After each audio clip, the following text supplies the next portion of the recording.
जय हिंद दोस्तों, स्वागत है आपका इस वीडियो में। और इस वीडियो में हम लोग डिस्कस करने वाले हैं जीटीओ के बारे में। और जीटीओ में भी अगर हम स्पेसिफिकली बात करें तो पीजीटी, एचजीटी, कमांड टास्क और एफजीटी के बारे में।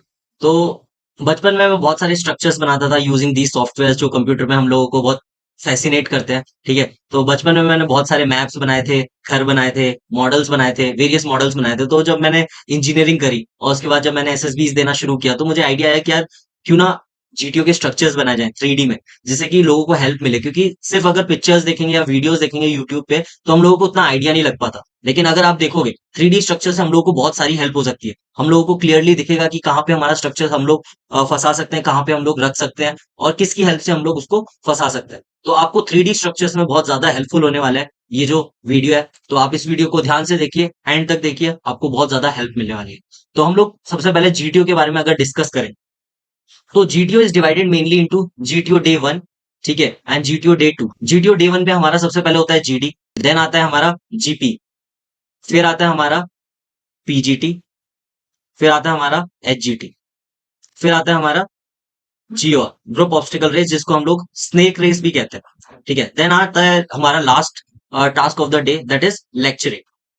फिर आता है हमारा जीटीओ डे 2। जीटीओ डे 2 में हमारे 3 टास्क होते हैं। जीटीओ डे 2 में जो हमारा पहला टास्क होता है, ठीक है, उसके बारे में अगर हम बात करें तो वो होता है इंडिविजुअल ऑब्स्टिकल्स। फिर आता है हमारा command task, and then final task अपना जिसको हम लोग कहते हैं FGT, that is final group task. तो आज हम लोग जो स्पेसिफिकली डिस्कशन करने वाले हैं जीटीओ में, तो वो हम लोग डिस्कस करने वाले हैं पीजीटी, एचजीटी, एफजीटी और सीटी से रिलेटेड। बिकॉज इन सारे टास्क में एक चीज कॉमन है, that is structures. We have to solve structures with the help of this helping materials, and along with that we have to follow certain rules. We will discuss about all these things in the coming video.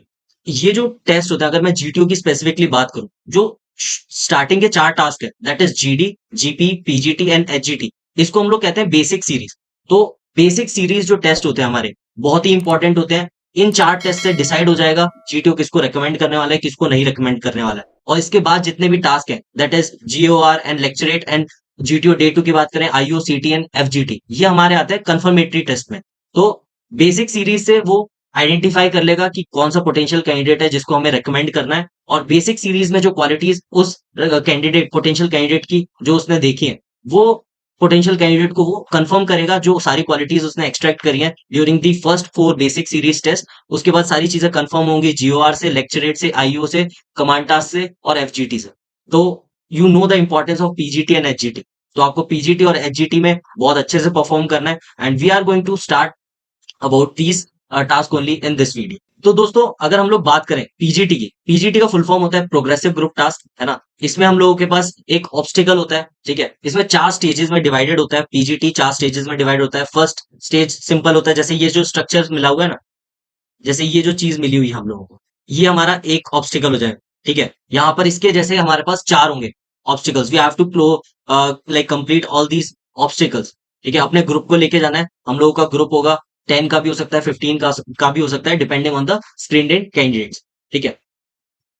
तो सबसे पहले हम लोग ये discussion start करने से पहले हम लोगों को सबसे बेसिक चीजें समझ लेनी चाहिए इन टास्क से रिलेटेड, ठीक है। तो सबसे पहले हम लोग कुछ रूल्स के बारे में जानेंगे, ठीक है। There are certain rules we need to follow while solving all these obstacles. सबसे पहले आता है हमारा ग्रुप रूल, ठीक है। ग्रुप रूल हमसे क्या कहता है कि यार अगर हम लोग कोई ऑब्स्टिकल कर रहे हैं, ठीक है, अगर हम लोगों के ग्रुप में 10 मेंबर्स हैं, तो जब तक 10 members from starting line to finish line नहीं पहुंच जाते, जैसे अगर 9 कैंडिडेट्स पार कर जाते हैं finish line and still 1 candidate is in between the obstacle, वो अभी भी ऑब्स्टिकल के अंदर है या किसी पे खड़ा हुआ है, तो इट इज कंसिडर्ड दैट अभी ऑब्स्टिकल कंप्लीट नहीं हुआ है। तो इसे ही कहते हैं group rule. So group rule को हमें फॉलो करना है। हम लोगों को नेक्स्ट ऑब्स्टिकल में जाने से पहले हम लोगों को अपने सारे मेंबर्स को फर्स्ट ऑब्स्टिकल से निकाल लेना है और उसको कंप्लीट करना है। Then only it will be considered कि आपने सक्सेसफुली कंप्लीट किया है टास्क को, ठीक है। तो हमारे ये है group rule number 1, that is group rule.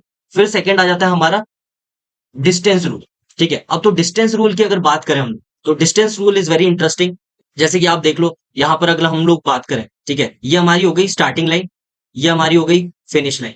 अब ये जो डिस्टेंस है, अब ये जो डिस्टेंस है अगर आप देखो, ये मोर देन 4 फीट है, ठीक है, ये मान के चलो, ठीक है। अगर कोई डिस्टेंस हमारा मोर देन 4 फीट है, इरिस्पेक्टिव ऑफ योर हाइट, की अगर आपकी हाइट ज्यादा है तो आप ज्यादा जंप भी कर सकते हो। लेकिन जनरली जो डिस्टेंस रूल होता है उसको अगर हम फॉलो करें तो 4, लाइक अगर डिस्टेंस मोर देन 4 फीट है तो हम लोग उसको डायरेक्टली जंप करके सॉल्व नहीं कर सकते। We have to make a structure in order to reach to that obstacle. अगर हमें इस ऑब्स्टिकल तक पहुंचना है, इस ऑब्स्टिकल तक पहुंचना है और इसका डिस्टेंस मोर देन 4 फीट है, लाइक इसका 5 फीट है, तो हम इस पे डायरेक्टली यहाँ पर पैर रख के जंप नहीं कर सकते। हम लोगों को कोई ऐसा स्ट्रक्चर बनाना पड़ेगा जिसकी हेल्प से हम लोग यहाँ तक पहुंचे। अगर आपको फट्टा बल्ली ऐसे करके रखना है वो भी रख सकते हो।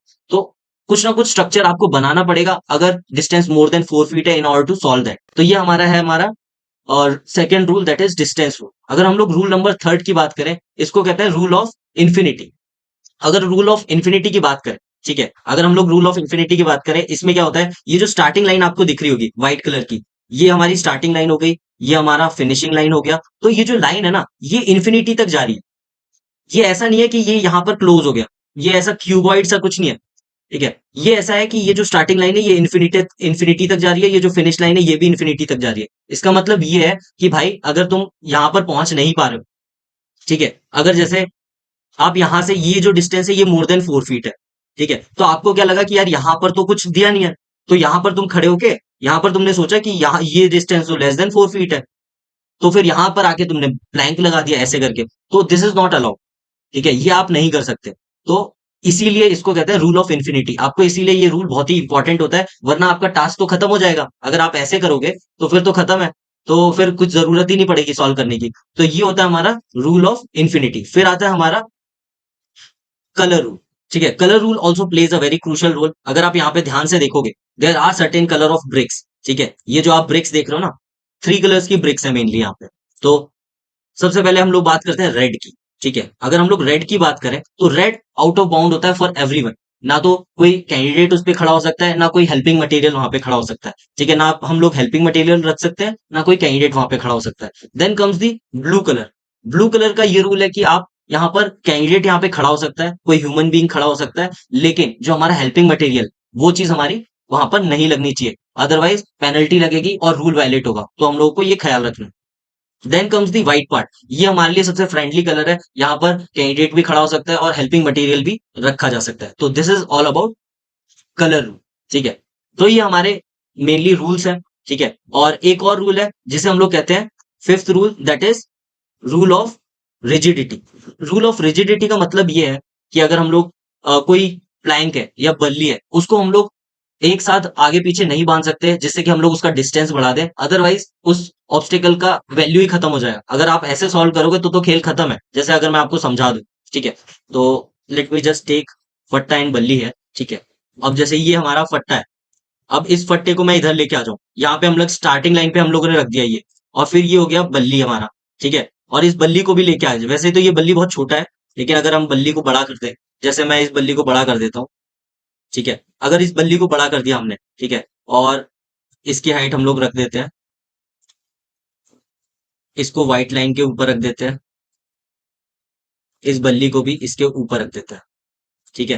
तो अब ये चीज है कि आप ये देख रहे होगे कि ये जो डिस्टेंस है, अगर हम लोग फट्टा और बल्ली को एक साथ बांध दें विद द हेल्प ऑफ रस्सी, ठीक है, अगर हम लोग यहाँ पर रस्सी की हेल्प से ऐसे करके बांध दें फट्टा और बल्ली को, तो भाई ये जो ऑब्स्टिकल है, ये जो गोल पोस्ट बनाई, ये गोल पोस्ट बनाई, ये जो ब्रिक्स बने हुए हैं, इनका क्या ही यूज है। आप यहाँ पे फट्टा रख दिया, यहाँ पे रस्सी बांधी, बल्ली बांधी, स्टार्टिंग लाइन पे आपका प्लैंक आ गया, फिनिश लाइन पे आपका बल्ली आ गया, तो खेल खत्म है। फिर तो भाई ऑब्स्टिकल का कोई मतलब ही नहीं है। इसीलिए ये होता है रूल ऑफ रिजिडिटी। आप कोई भी हेल्पिंग मटेरियल को आपस में बांध के उनकी लेंथ बढ़ा नहीं सकते। This is called rule of rigidity. तो ये रूल्स आपको फॉलो करने हैं और इन रूल्स को फॉलो करते हुए आपको स्ट्रक्चर सॉल्व करना है, ठीक है। तो आई होप आपको ये सब समझ आया होगा अभी तक जो भी हमने चीजें डिस्कस करी है, ठीक है। दिस इज वेरी इंपॉर्टेंट, आपको इन सारे रूल्स का ख्याल रखना है while solving all the obstacles. तो अब मैं आपको एक ट्रिक बताता हूँ जो हम लोगों को ऑब्स्टिकल्स सॉल्व करते हुए ध्यान में रखना है, ठीक है। तो आपको मैंने रूल्स के बारे में बता दिया, ठीक है। अब हम लोग कुछ हेल्पिंग मटेरियल्स के बारे में बात कर लेते हैं। हेल्पिंग मटेरियल्स वो मटेरियल होता है जो हमारी हेल्प करता है। जैसे ये हो गया हमारा रस्सी, ये हो गया हमारा प्लैंक, प्लैंक को हम लोग फट्टा भी कहते हैं। फिर ये आ जाता है हमारा बल्ली, ठीक है, प्लैंक, बल्ली, रस्सी। इसके अलावा हमारे पास ट्राइंगल हो सकता है, टी हो सकता है, सर्कुलर रिंग हो सकती है, एक ट्राइंगल हो सकता है, ठीक है, वो कुछ भी हो सकता है डिपेंडिंग ऑन द टास्क। अगर टास्क कॉम्प्लेक्स है, ठीक है, तो आपके पास different kind of helping materials होंगे। कभी कभी 2 प्लैंक मिल जाएंगे, कभी एक प्लैंक मिलेगा, कहीं बल्ली मिलेगा, कहीं नहीं मिलेगा। तो it depends on the task. तो आपको घबराना नहीं है, सारे टास्क बहुत ही इजी होते हैं। अगर आप थोड़ी सी कॉमन सेंस लगाओगे इजीली सॉल्व कर लोगे, ठीक है। तो अगर हम लोग बात करें ठीक है, इस पर्टिकुलर स्ट्रक्चर की। ठीक है, तो एक बेसिक थिंग है, बेसिक रूल्स है in order to solve any obstacle. अगर आपको कोई भी ऑब्स्टिकल सॉल्व करना है तो बेसिक रूल्स होते हैं कुछ, अगर आप उनको फॉलो करोगे, जो मेरे और मेरे दोस्तों ने मिलके हम लोगों ने रूल्स बनाए थे। ठीक है, उन बेसिक रूल्स को अगर आप फॉलो करोगे, you can easily solve all these obstacles. ठीक है, बहुत ही कॉमन सेंस वाले ऑब्स्टिकल्स हैं, बहुत ही ईजी हैं, कोई दिक्कत नहीं होने वाली। बस आपको अपना काम एंड कंपोजर मेंटेन रखना है ड्यूरिंग योर जीटीओ। अगर आपको जीटीओ प्रेशराइज भी कर रहा है तो आपको बस काम एंड कंपोज तरीके से स्ट्रक्चर पे ध्यान देना है, फोकस करना है, and you can easily solve it. तो हम लोग सबसे पहले बात करेंगे उन कुछ स्टेप्स के बारे में जो हमें फॉलो कर रहे हैं in order to solve any task in GTO. Structure analysis हम लोगों को कैसे करना है वो चीज मैं आपको बताऊंगा। ठीक है, अगर हम लोग इस स्ट्रक्चर के बारे में बात करें जो हमारे जस्ट सामने है। ठीक है, तो हमारे पास ये हो गया स्टार्टिंग लाइन, ये हो गया हमारे पास फिनिश लाइन। ठीक है, ये हमारे ब्रिक्स हो गए, कलर रूल्स हो गए। ये जो हमारा ये हो गया हमारा गोल पोस्ट नंबर 1। ठीक है, ये हो गया गोल पोस्ट नंबर 2। और ये हो गए हमारे हेल्पिंग मटेरियल्स। ठीक है, हेल्पिंग मटेरियल भी आपको लास्ट में कहीं भी छोड़ के नहीं जाना। ठीक है, कुछ लोग क्या होता है, जो हेल्पिंग मटेरियल यूज हो रहा है वो हाथ में लेके जा रहे हैं, रस्सी और जो हमारा लोड होता है वो सब छोड़ के आगे पीछे। ठीक है, एक बार मेरे ऑब्स्टिकल ये एक बार एफजीटी में हमारे हुआ था। ठीक है, हम लोगों ने पूरा एफजीटी सॉल्व कर दिया, लोड जो था हमारा स्टार्टिंग लाइन पे ही रह गया, तो जीटीओ में सुना रहा था बुरी तरह कि भाई यही करोगे, कोई इंजर्ड बंदा होगा तुम्हारे साथ तो तुम उसको छोड़ के ही आ जाओगे। हमारा मेन पर्पज है कि हम लोगों को सबको साथ लेके जाना है और हर एक चीज को लेके जाना है। भाई जब प्रेशर में होते हो ना तो बहुत सारी चीजें होती है जो ध्यान से निकल जाती है। This is the thing which you have to maintain. आपको सारी चीजें ध्यान रखनी है, रूल्स वायलेट नहीं होने देने हैं। इन सब चीजों का ख्याल रखोगे कोई दिक्कत नहीं होगी। ठीक है, तो अब हम लोग बात करते हैं कि हम लोगों को ये जो स्ट्रक्चर है ये हम लोगों को सॉल्व कैसे करना है। ठीक है, अगर आप यहाँ पर देखोगे, ठीक है, ये देखोगे, अगर हमारा गोल पोस्ट नंबर 1 हो गई, गोल पोस्ट नंबर 2 हो गई, स्टार्टिंग लाइन हो गई, फिनिश लाइन हो गई, हेल्पिंग मटेरियल्स हो गए। ठीक है, अगर आप देखोगे यहाँ पे तो हम लोगों को कुछ बेसिक स्टेप्स फॉलो करने हैं, उन स्टेप्स के बारे में डिस्कस करते हैं। तो सबसे पहले आपको किस डायरेक्शन में जाना है ये आइडेंटिफाई करना है। ठीक है, तो हमारे ये स्टार्टिंग लाइन है, ये फिनिश लाइन है, और हम लोगों को इस डायरेक्शन में जाना है, और हम लोग यहाँ पर खड़े हुए हैं। ठीक है, यहाँ पर हम लोगों का ग्रुप खड़ा हुआ है, वो 10 मेंबर्स का भी हो सकता है, 8 मेंबर्स का भी हो सकता है, और 12 मेंबर्स का भी हो सकता है, तो उसमें कोई दिक्कत नहीं होनी चाहिए। सबसे पहले हमारा जो स्टेप नंबर 1 है वो हमें आइडेंटिफाई करना है एक ऐसा स्ट्रक्चर जो हमारी फिनिश लाइन की तरफ है और हमारे स्ट्रक्चर से दूर है। ठीक है, जो हमारे स्ट्रक्चर से दूर है, तो हमारे अगर हम लोग बात करें, एक गोल पोस्ट है यहाँ पे, गोल पोस्ट नंबर 2 कह देते हैं इसको, और एक कह देते हैं हम लोग गोल पोस्ट नंबर 1। ठीक है, तो हम लोग को एक स्ट्रक्चर आइडेंटिफाई करना है जो हमारे स्टार्टिंग लाइन से दूर है। ठीक है, ये हमारा स्टेप नंबर 1 हो गया। Step number 1, identify the structure which is ahead of the starting line, और जहां पर हम लोग हैं उसके आगे कौन सा स्ट्रक्चर है उस स्ट्रक्चर को आइडेंटिफाई करो। जो गोल पोस्ट नंबर 1 है वो हमारे स्ट्रक्चर से अहेड है। ठीक है, अगर हम लोग बात करें, ठीक है, ये मोर देन 4 फीट है। ठीक है, अगर ये मोर देन 4 फीट है तो आपको यहां से ही, अगर यहां पर आपको यहां से यहां क्लाइंब करना पड़ेगा, यहां से आपको देखना पड़ेगा कि आप क्या कर सकते हो। स्टेप नंबर 1 हो गया, identify the structure which is ahead of our starting line और अहेड ऑफ आर पोजीशन। अगर हमें इस डायरेक्शन में जाना है तो इस डायरेक्शन में ही वो गोल पोस्ट या जो भी स्ट्रक्चर है वो आइडेंटिफाई करना पड़ेगा। स्टेप नंबर 2, स्टेप नंबर 2 क्या है, हम लोगों को अपना प्लैंक उस स्ट्रक्चर पे रख देना है जो हमने स्टेप नंबर 1 में आइडेंटिफाई किया। अगर हम लोग बात करें प्लैंक की, ये जो हमारा प्लैंक है इसको हम लोगों को क्या करना है, इसको हम लोगों को इस सेकंड वाले स्ट्रक्चर के जो गोल पोस्ट है हमारी उस पे रख देना है। ठीक है, ये आ गया हमारा स्ट्रक्चर। ठीक है, अब ये जो गोल पोस्ट है इसको हम लोगों को, गोल पोस्ट पे हम लोगों को एक प्लैंक रख देना है। अगर आप देख रहे होगे, ध्यान से देखोगे तो हमने प्लैंक रख दिया। अगर हम ग्रेविटी की बात करें, ग्रेविटी इस पे कैसे काम करेगी आपको सबको पता है कि अगर हम लोग प्लैंक यहां पर रखेंगे तो जो चीजें होंगी, ठीक है, कॉमन सेंस वाली चीजें सबको पता होगा इसके बारे में। तो अगर हम लोग बात करें, अगर हमने ऐसे प्लैंक रख दिया, ठीक है, फिर क्या होगा, ये जो प्लैंक है ये आगे नीचे को झुकने की कोशिश करेगा और पीछे वाला जो पोर्शन है वो ऊपर जाने की कोशिश करेगा। ठीक है, तो हमने स्टेप नंबर 1 ढूंढ लिया, जिसमें हम लोग एक आइडेंटिफाई करेंगे एक ऐसा स्ट्रक्चर जिस डायरेक्शन में हमें जाना है, उसके उसी डायरेक्शन में वो कौन सा स्ट्रक्चर है जो सबसे आगे है। ठीक है, स्टेप नंबर 2, उस पे हम लोगों को अपना प्लैंक रख देना है। स्टेप नंबर 2 हो गया। फिर उस स्टेप नंबर 2 के बाद हमारा जो प्लैंक है, ठीक है, हम लोगों को जो rear portion of our plank है ये ऊपर जाने की कोशिश करेगा, तो हम लोगों को अब इसको फिक्स करना पड़ेगा। ठीक है, तो there are certain terms which we need to use during our GTO. ठीक है, तो कुछ बेसिक टर्म्स हैं, science related, technology related terms हैं, इनको आप यूज कर सकते हो, बट मैं आपको सजेशन दूंगा कि इन टर्म्स को यूज मत करो। जैसे कि एक होता है कैंटिलीवर, कैंटिलीवर जैसे वर्ड्स को यूज मत करो। डायरेक्ट ब्रिजिंग, सिंपल ब्रिजिंग ऐसे कुछ बोलो, ठीक है। कैंटिलीवर से थोड़ा ऐसा लगता है कि भाई ये सीख के आया पूरा। अगर हम लोग देखें, ये जो हमारा प्लैंक है ये नीचे जा रहा है और ये पीछे वाला पोर्शन ऊपर जा रहा है, तो अब हम लोगों को ये स्टेबलाइज करने के लिए अगर यहाँ पर कोई भी बंदा खड़ा होगा, ठीक है, तो वो नीचे गिर जाएगा क्योंकि पीछे वाला तो रेयर एंड फिक्स ही नहीं है, सपोर्ट हम लोगों को मिली ही ना पीछे से, ठीक है। तो हम लोगों को ये जो गोल पोस्ट है, गोल पोस्ट नंबर 1, ये हम लोगों को मिडल सपोर्ट प्रोवाइड करा देगी। और हम लोगों को अब देखना है रेयर सपोर्ट कौन देगा हमें, ठीक है। तो ये चीज हमें आइडेंटिफाई करनी है।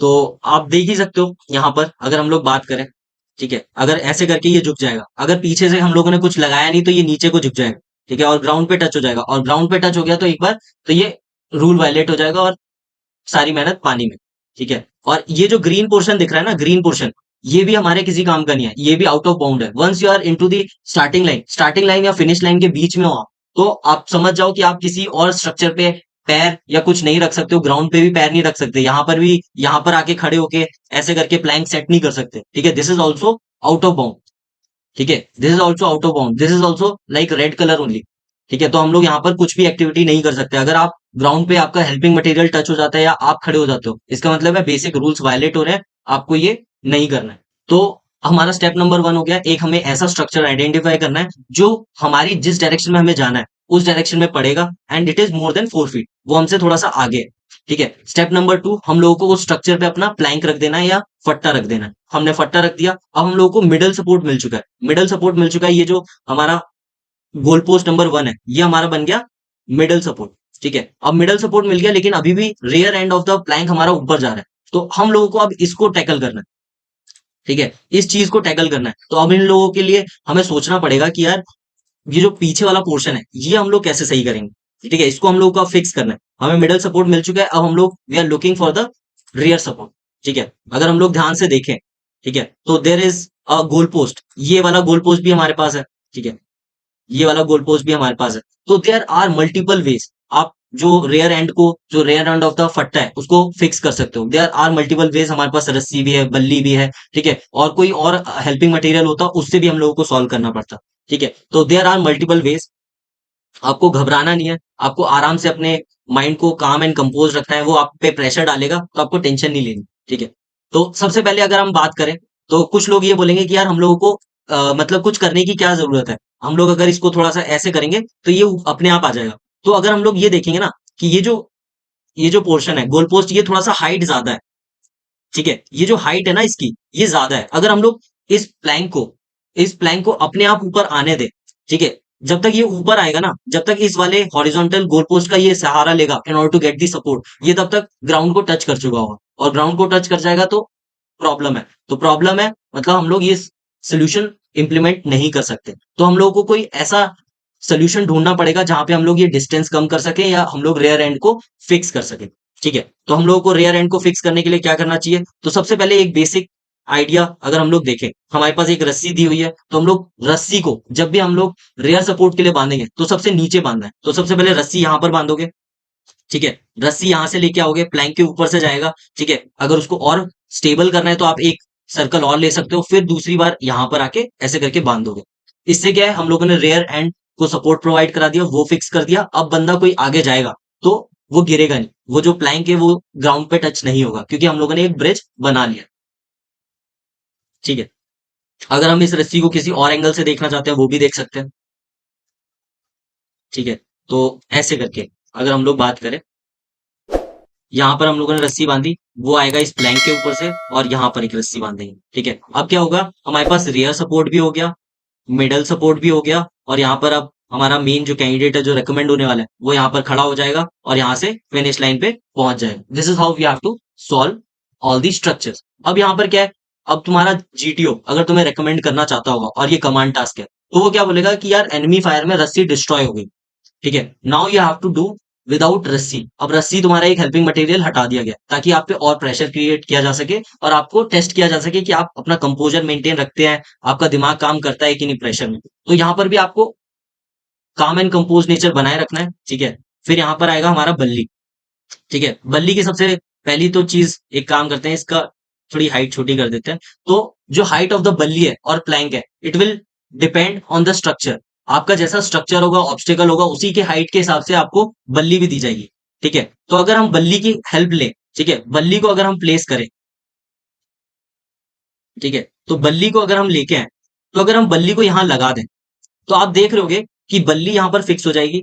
हम लोगों को बल्ली की हेल्प से हम लोग इसको रेयर सपोर्ट बना सकते हैं। ये जो डिस्टेंस था, जो मैं आपको बोल रहा था ना, ये डिस्टेंस अगर हमारा प्लैंक ऊपर तक जाए, तब तक वो ग्राउंड टच हो जाएगा, ठीक है? लेकिन अगर हम लोग ये डिस्टेंस रिड्यूस कर दें, हम लोगों ने ये डिस्टेंस कैसे रिड्यूस कर दिया?